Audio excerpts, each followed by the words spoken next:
Renault et Volvo s'associent pour concevoir un utilitaire électrique révolutionnaire. Oula, oh les grandes annonces. En quoi il serait révolutionnaire en fait? La création de Flexis, une co-entreprise dédiée aux utilitaires électriques. Donc Renault et Volvo vont conjointement créer cette société. Les premiers véhicules seront disponibles en 2026.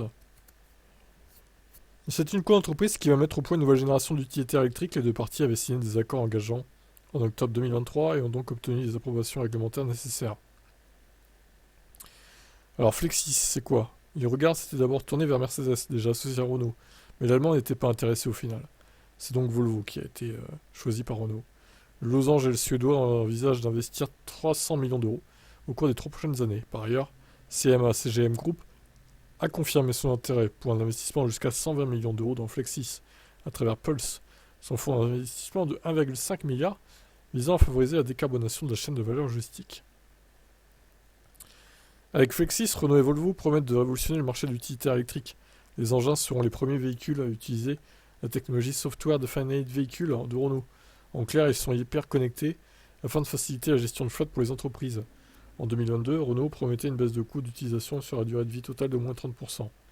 La gamme sera basée sur un nouveau châssis de type skateboard qui intègre donc les éléments techniques sous le plancher, ce qui permettra d'avoir une grande modularité dans les carrosseries et donc dans les utilisations.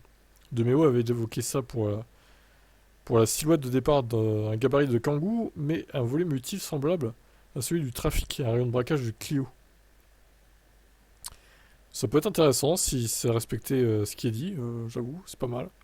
Les premiers modèles de Flexis seront prêts en 2026, avec donc des véhicules badgés Renault et d'autres Volvo.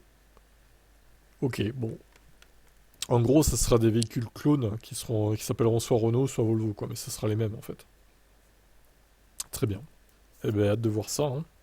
De toute façon, 2026-27, c'est très prometteur pour les voitures électriques, hein, clairement. Là, on va peut-être rentrer un peu dans un espèce de petit creux 2024-25, mais après, ça va décoller à fond, quoi. C'est mon avis là-dessus, en tout cas. Ciao.